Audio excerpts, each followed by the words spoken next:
जहांगीर यानी सलीम को मांगने के लिए मनोटिया सलीम चिश्ती से जाके दुआएं थी कि जो अकबर के बच्चे होते थे, अकबर की भी चिंता रहती थी कि अकबर के कई बच्चे बचपन में ही मर गए। इस कारण अकबर बहुत परेशान रहता था क्योंकि उसे अपने साम्राज्य के लिए उत्तराधिकारी चाहिए था। सूफी संत सलीम चिश्ती से मुलाकात ने अकबर को एक उम्मीद दिलाई। उन्होंने सूफी जो सलीम चिश्ती थे, वे फतेहपुर सीकरी के पास रहते थे। अकबर उनका बहुत सम्मान करता था।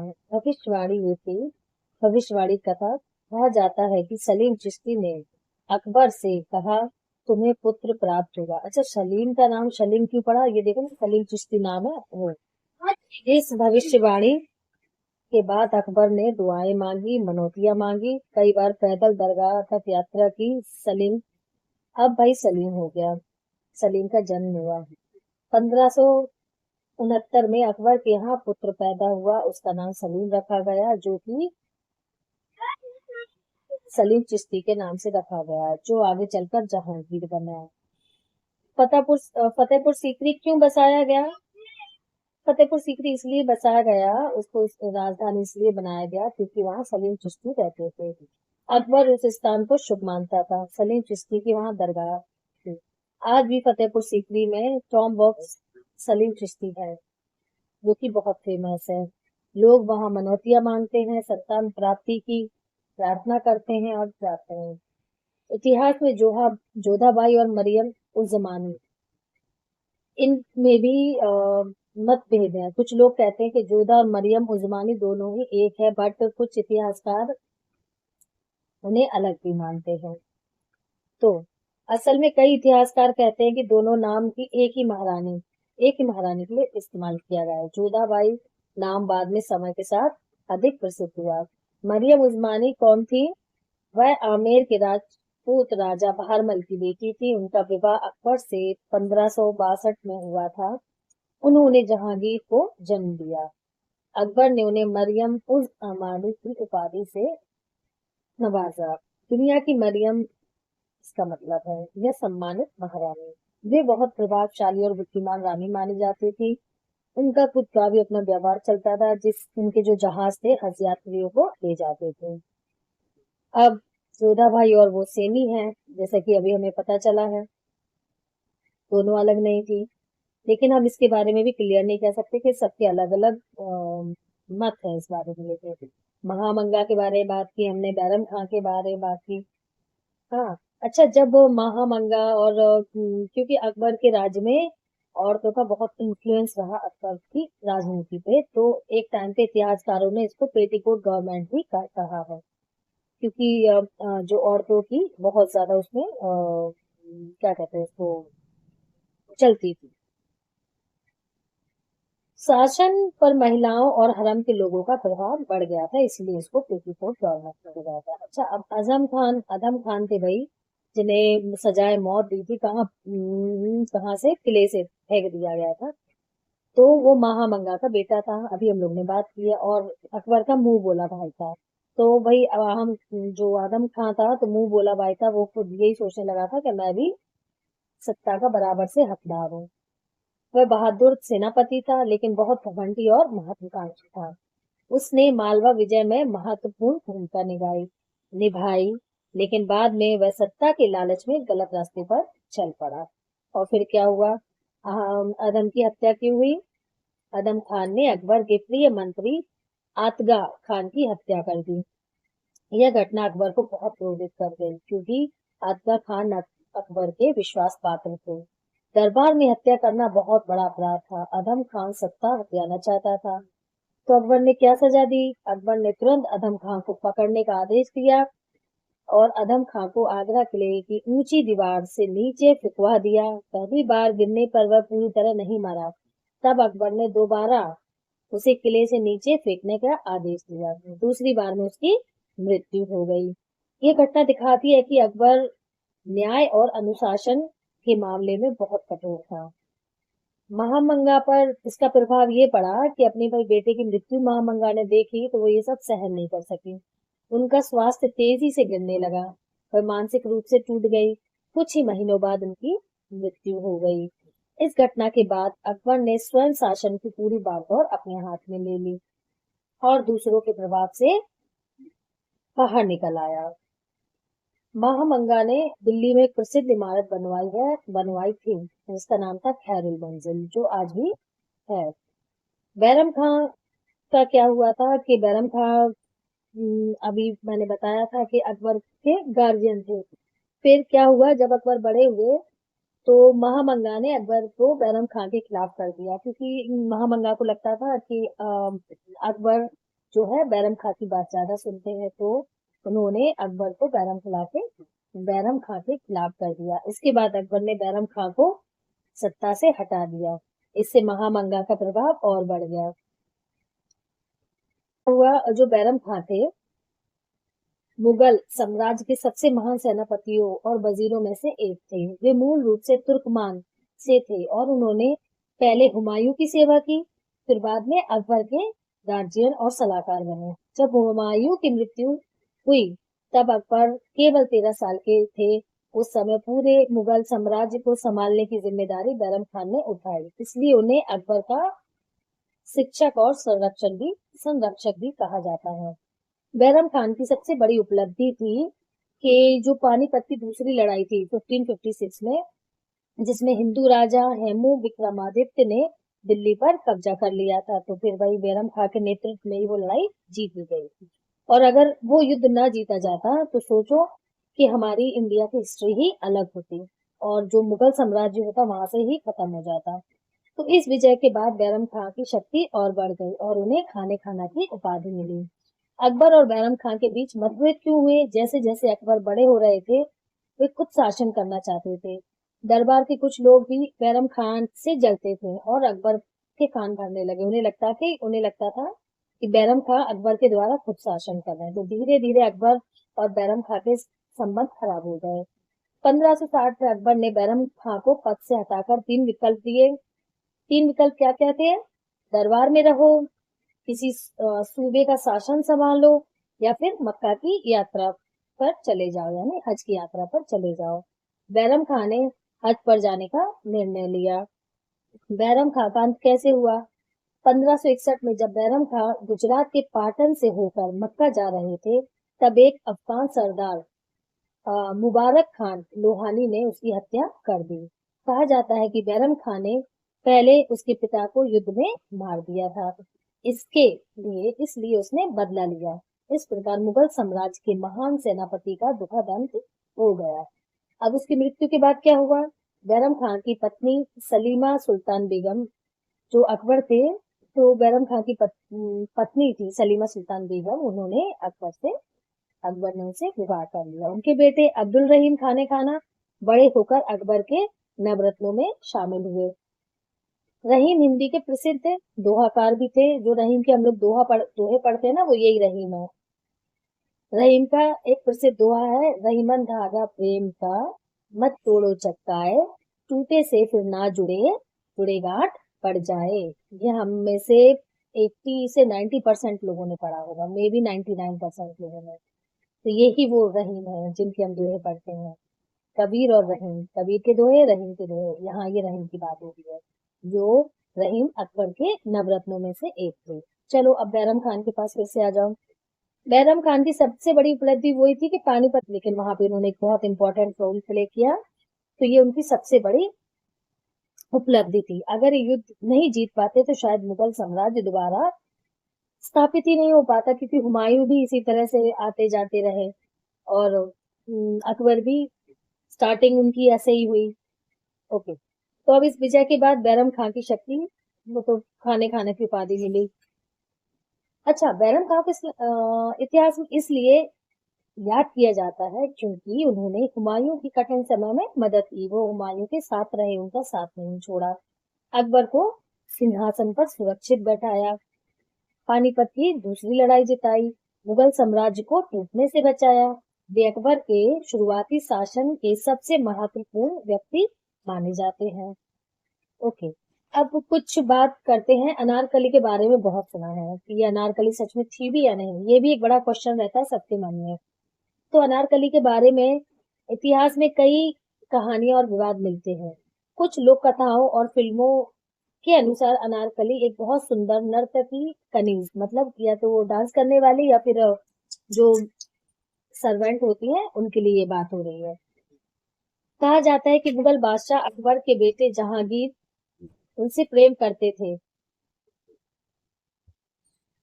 कुछ कथाओं में यह भी कहा जाता है कि अनारकली अकबर के हरम से जुड़ी थी या उनकी पसंदीदा कनीज थी।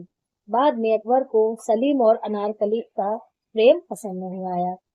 दीवान में चुनवाने वाली कहानी लोकप्रिय कहानी है। अकबर ने अनारकली को सजा देकर दीवार में जिंदा चुनवा दिया था। यह कहानी फिल्मों और नाटकों में बहुत प्रसिद्ध हुई, खासकर मुगले आजम जो मूवी थी एक मुगले आजम उसमें लेकिन इतिहासकार क्या कहते हैं इस बारे में कि अनारकली के बारे में पक्के ऐतिहासिक प्रमाण बहुत कम है।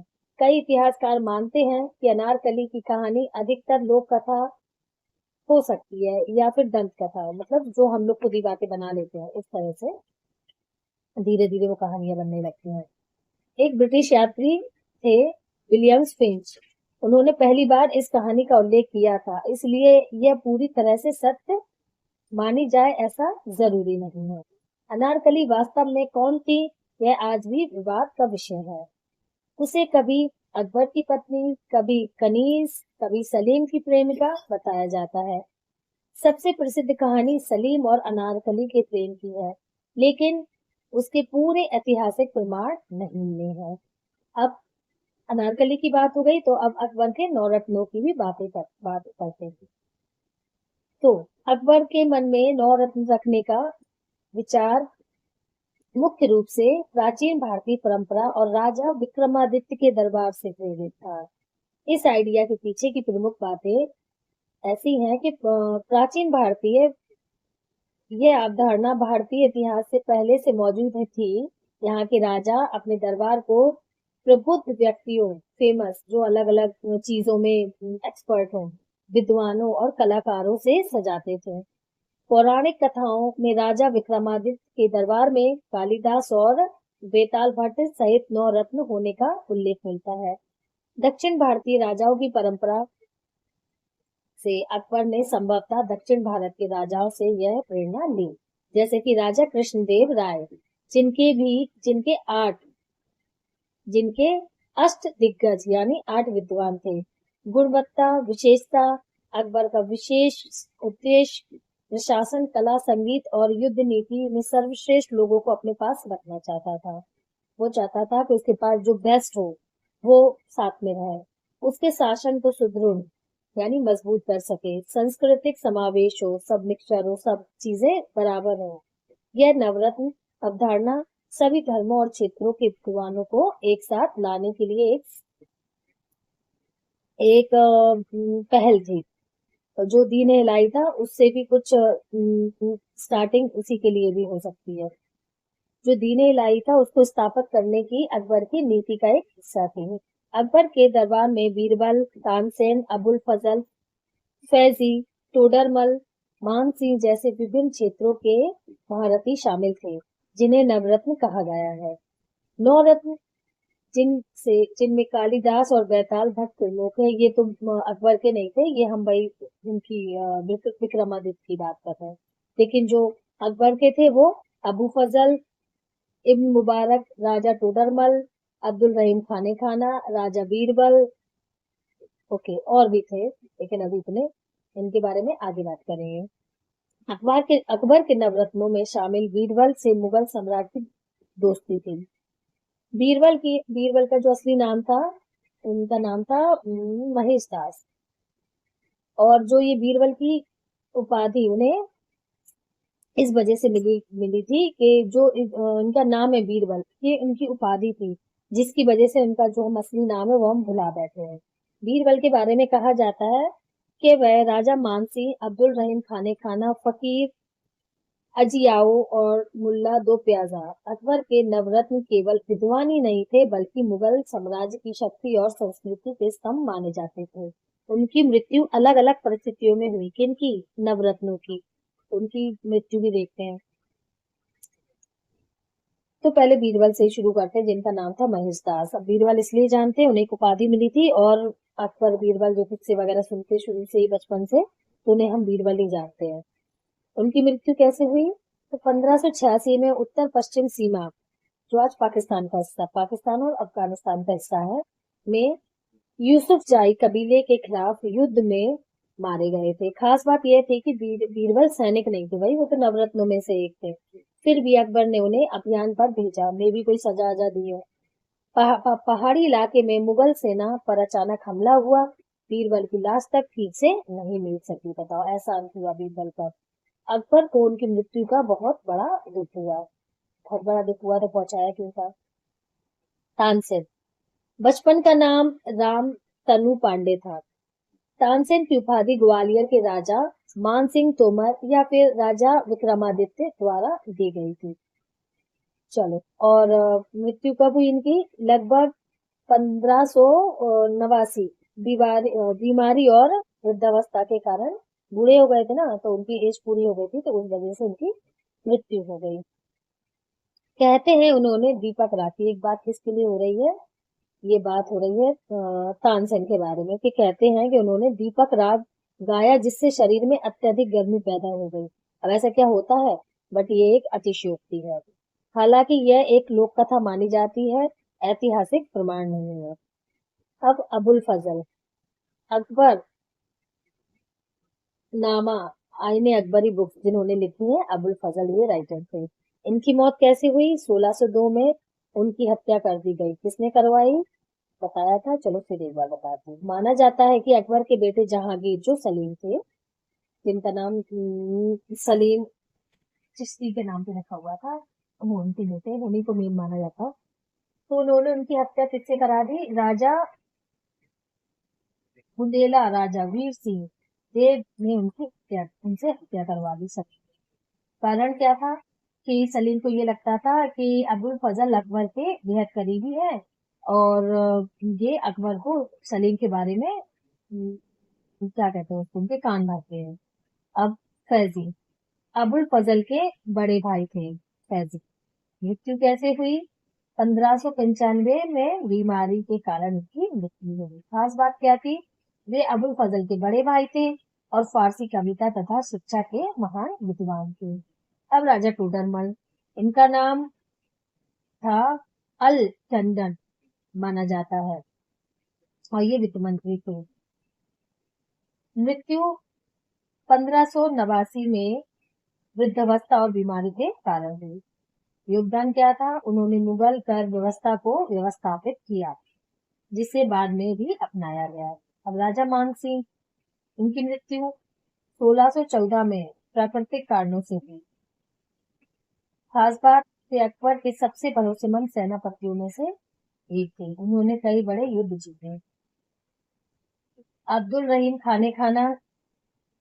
तो ये भाई अब्दुल रहीम खाने खाना वही है, बैरम खान के बेटे। तो इनकी मृत्यु कैसे हुई? 1627 में वृद्धावस्था में और दुखद पारिवारिक परिस्थितियों के बीच इनकी मृत्यु हो गई।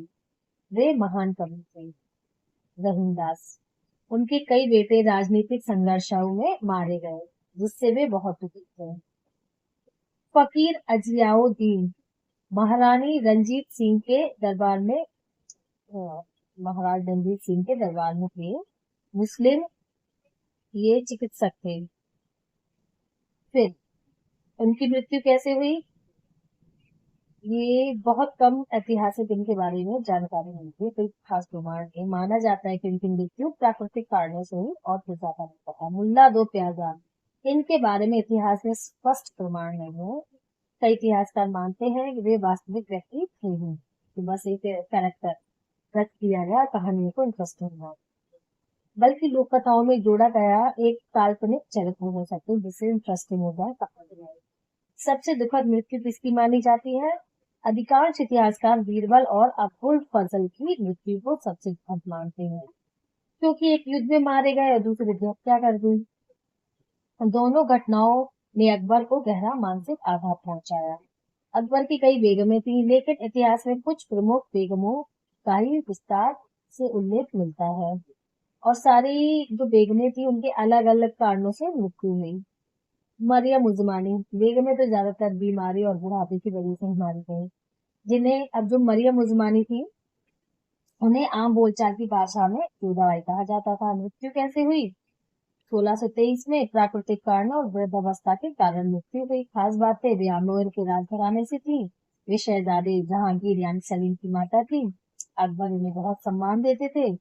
उनकी मृत्यु अकबर की मृत्यु के लगभग 18 वर्ष बाद हुई। अकबर की मृत्यु पहले ही हुई थी। उनका मकबरा आगरा के पास सिकंदरा में ही स्थित है। रुकैया सुल्तान बेगम, उनकी मृत्यु कैसे हुई? 1626 में वृद्धावस्था और प्राकृतिक कारणों से उनकी मृत्यु हुई। खास बातें हैं, वे अकबर की चचेरी बहन थी। उनका कोई पुत्र नहीं था। उन्होंने बाद में शाहजहां की परवरिश की। मातृभूमि और इसमें एक महत्वपूर्ण भूमिका निभाई। सलीमा सुल्तान बेगम, उनकी मृत्यु 1613 में बीमारी और वृद्धावस्था के कारण हुई। खास बातें, वे बहुत ही ज्यादा शिक्षित और बुद्धिमान महिला थी। पहले वे बैरम खान की पत्नी थी। बैरम खान की मृत्यु के बाद अकबर ने उनसे विवाह किया। बीबी दौलत शाह, इतिहास में उनकी मृत्यु के बारे में स्पष्ट जानकारी नहीं मिलती। माना जाता है कि उनकी मृत्यु प्राकृतिक कारणों से हुई। कंधारी बेगम, इनकी मृत्यु के बारे में भी बहुत कम ऐतिहासिक जानकारी उपलब्ध है। क्या अकबर की किसी बेगम की हत्या हुई? ऐतिहासिक प्रमाणों के अनुसार अकबर की प्रमुख बेगमों की हत्या नहीं हुई। अधिकांश की मृत्यु बीमारी, वृद्धावस्था या प्राकृतिक कारणों से हुई। इतिहास में सबसे प्रसिद्ध बेगम कौन थी? मरियम उज़मानी या रुकैया? इन दोनों का मुगल दरबार में बहुत प्रभाव था। जोधा बेगम और रुकैया बेगम। चलिए ठीक है, ये अकबर की स्टोरी पूरी होती है। और please like, subscribe and share. और जो भी इसमें कुछ टिपिकल टर्म्स हैं, मैं उनके बारे में अलग से वीडियो बनाऊंगी, क्योंकि ऑलरेडी ये बहुत बड़ा हो गया है। Okay, bye.